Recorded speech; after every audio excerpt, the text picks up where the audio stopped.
The money I have, the status I have, the power I have, the way I look, the way my house looks, the way my car looks, if that's all we care about, we will not ever find that inner peace. The people who have wealth and fame, why are many of them committing suicide?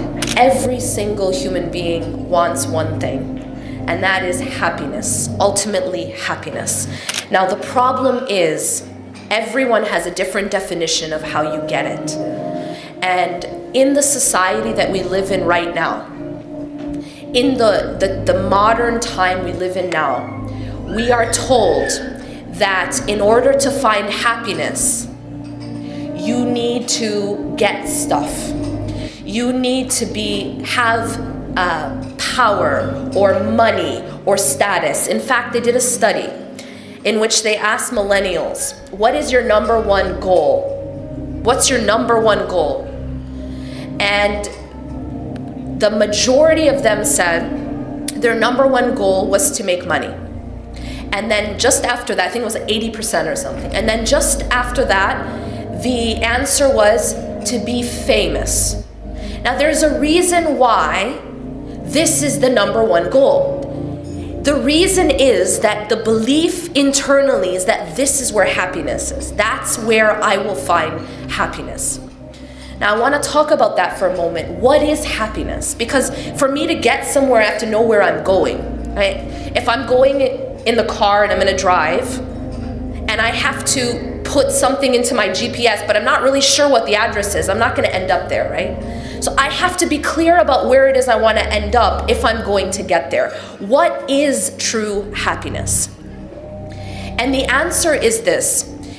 There are different types of happiness, okay? I'm going to put it in two categories.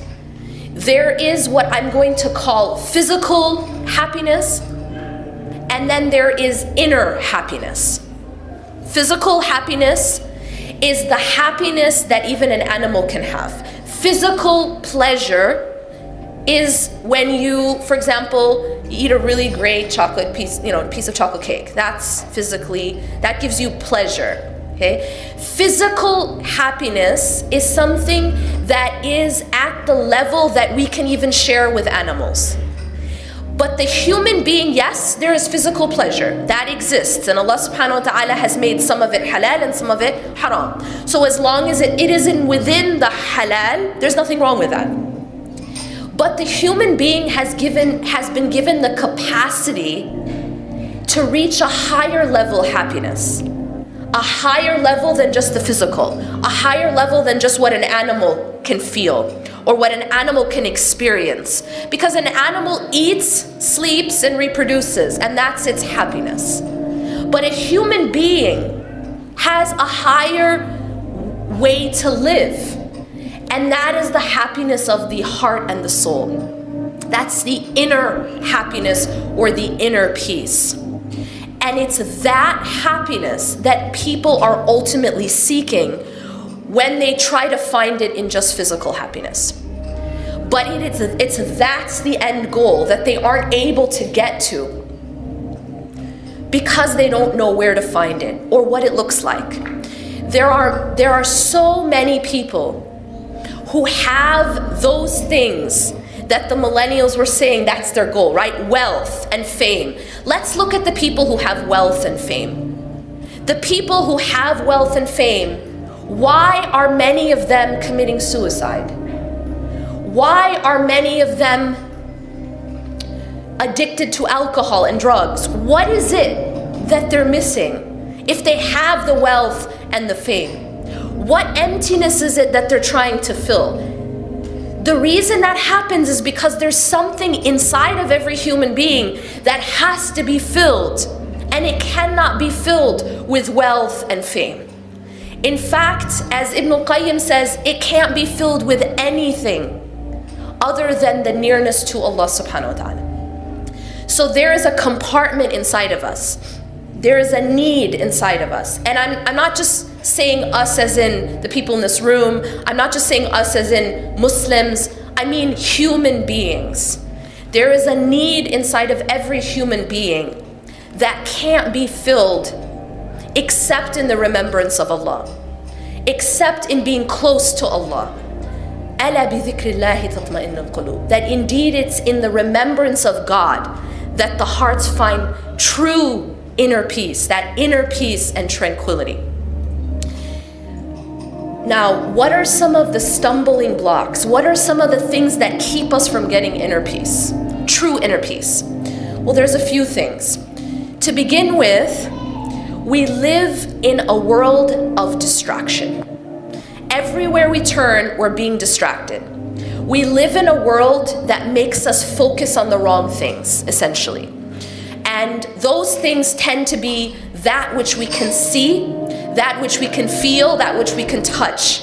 So we live in a world that basically makes you focused on the physical world and forget about the unseen world.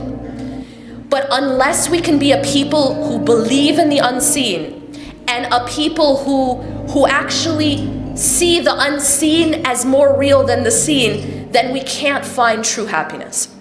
And what do I mean by that? See, as believers,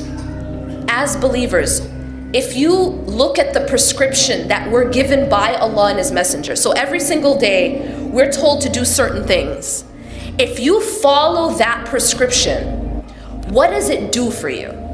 If you follow the prescription of salah 5 times a day, if you follow the prescription of the adhkar, saying the remembrance in the morning and the evening and before you sleep, if you follow the prescription of Quran, if you stay away from what Allah has forbidden us from going to and only do that which Allah has commanded, what does that do internally? Well, what it does, first of all, is it makes us focus on the unseen until the unseen becomes real to us.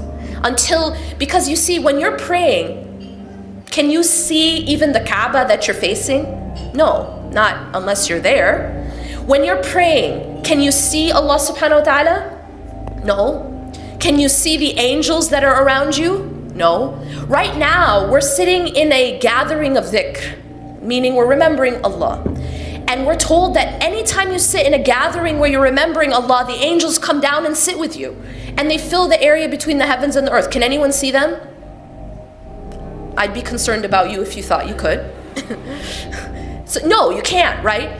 So what we have to come back to doing is training our hearts to focus on the unseen. Allah subhanahu wa ta'ala tells us in Surah Al-Baqarah that when He describes Alif Lam Mim, ذَلِكَ الْكِتَابُ لَا رَيْبَ فِيهِ هُدًى لِلْمُتَّقِينَ, that He's saying that this book it's a guidance for those who have taqwa. Who are they? الَّذِينَ يُؤْمِنُونَ بِالْغَيْبِ. The first description of these people who are going to benefit from this revelation is they must believe in the unseen. We cannot be a people who only believe and only care about the physical world, about the money I have, the status I have, the power I have, the way I look, the way my house looks, the way my car looks. If that's all we care about, we will not ever find that inner peace. And so part of being successful in this path to inner peace is being able to navigate our storms, being able to be resilient in our storms. Allah subhanahu wa ta'ala talks in the Quran about a solid tree. And when He describes this solid tree, He says, أَصْلُهَا ثَابِتْ وَفَرْعُهَا فِي السَّمَاءِ, that its foundation is firm and its branches reach towards the sky. This is what a believer must be in order to survive this life. We have to be firmly rooted because weather happens, right? You can't make it stop snowing. If any of you decided right now, you know what, I'm tired of the snow, I don't want it to snow anymore, so stop. Can you do that? No, you have no control over the weather. Not even Trump can control the weather, right? And you can have all the power in the world and all the money in the world and you can tell people what to do, but you can't make it rain, right? You can't make it stop raining. You can't control these things. These are things that are only in the hands of Allah subhanahu wa ta'ala. So then what should we do, right? So my question to you, Does your life stop every time it snows? I grew up in Wisconsin. I understand how it is. Does your life stop every time it snows? No, you're here today. We had a conference, RAS. It was snowing the whole weekend. Life doesn't stop. Tell me how. How come we can survive the snow? Anyone? Because we dress warm. Because we have shelter. Because we have coats. You understand? And so what this is this is the ability to be resilient. The ability to put stuff on, to be able to handle the weather when it hits, right? We don't become, our life doesn't stop as soon as things are not perfect. As soon as the sun is out, some people it's like, if the sun is out, they're okay. But then if the sun goes away, is their life gonna stop? We can't be that way or we won't survive this life. So part of seeking, or rather reaching that inner peace, is being able to create a shelter on the inside. Because you know what? We can't control always the outside, can we? We can't control what happens outside. But what we can do is we can create an inner shelter. What am I talking about? What I'm talking about is that prescription that was given to us by Allah and His Messenger is actually building an inner shelter. The problem is that we don't follow that prescription. And that's the reason why we become destroyed by our storms. It's like a tree. Think about a tree that doesn't have solid roots. A tree that isn't deeply rooted. What happens when the wind comes? Especially if it's a strong wind, what happens to the tree?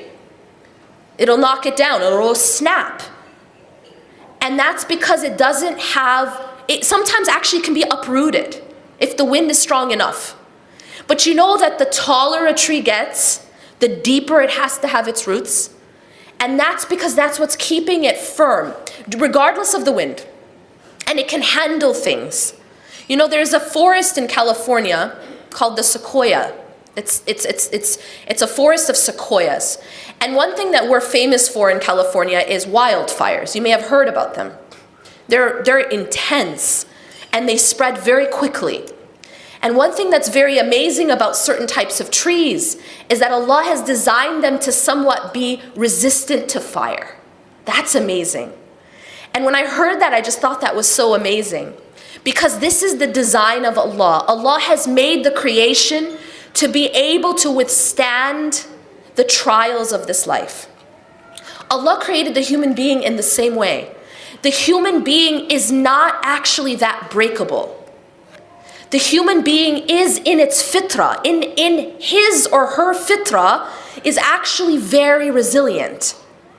Very resilient. Now this is very deep what I'm trying to say right now. In his or her fitrah. What does that mean? It means that if we have a heart and a soul that is properly cared for, that is properly maintained, that is properly fed and oxygenated, and I'll talk about what that means, that is properly cleansed, then that heart and that soul actually is very, very resilient, like those sequoias. It can handle things you wouldn't imagine. And I will tell you 2 examples of people that I have witnessed with my own eyes, who to me are like those sequoias. But what is it that we do? What is it that we have to do to feed and clean and maintain our hearts and our souls? And the answer is actually quite simple. I'm going to just simplify it and give you guys examples. If I were to ask you the question, how do you take care of your body? You don't have to be a doctor. Actually, a 5-year-old can tell me that in order to take care of your body, you have to breathe, fair enough, oxygen, you have to eat, and you have to have water, like a minimal amount to stay alive, right? Yes or no? Okay. So you need oxygen, you need food, and you need water to stay alive. What is the oxygen, food, and water of the heart? And the answer is, it is the remembrance of Allah. Salah is the first thing that is the oxygen of the heart. When a person neglects their salah, it's just like a body that isn't breathing. Or maybe the body's just breathing once in a while. And the same thing that happens to the body when it doesn't get oxygen happens to the heart when it doesn't get salah. It starts to first become very weak, and this is what we call the sick heart, and then eventually it dies until it becomes a dead heart. And that person will be walking around and they will appear to be alive, but they're actually dead. The Prophet ﷺ said the difference between the one who remembers Allah and the one who does not remember Allah is like the living and the dead.